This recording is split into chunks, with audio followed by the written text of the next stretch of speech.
पूजावा से फांसल रे मोर सैया।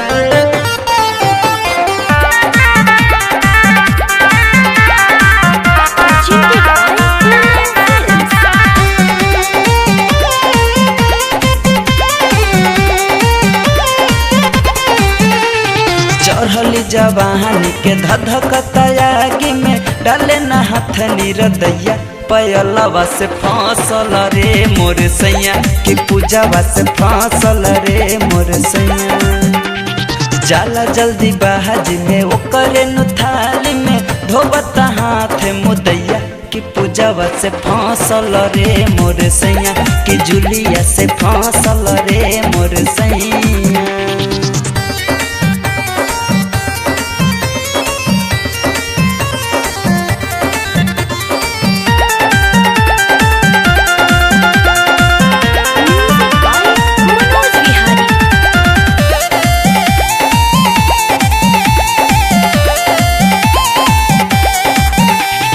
जवन मंग चरनी भतार पलू भैली उनको घरवा बिगर होए राम करी सब खिनिया कवन सब तिनिया जे पिया के अपन सुधर होए राम।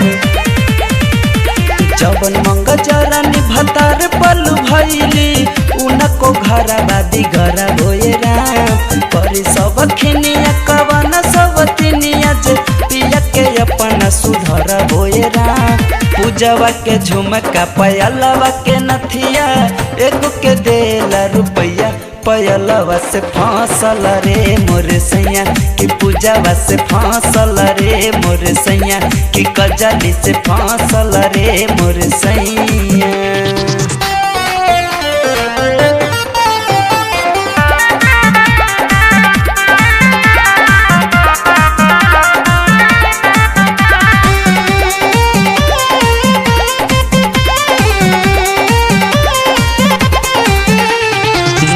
नसीला के घर में ढुका के भीतर से कीली मर होए राम। सूरज तिवारी यही है जे घरवा बत से उनका के तर होए राम। नायक नसीला के घर में ढुका के भीतर से कीली मर होए राम। सूरज तिवारी यही है जे घरवा बात से उनका के तारा होए राम। पीछे पीछे जाला खूब लरियाला खेलेला भूल भूलैया कि पूजावा से फांसल रे मोर सैया पयलवा से फांसल रे मोर सैया कि कजली से फांसल रे मोर सैया। जाला जल्दी बाहज में ओकरे नु थाली में धोबता हाथ मुदैया कि पूजावा से फांसल रे मोर सैया कि रीनामा से फांसल रे मोर सैया।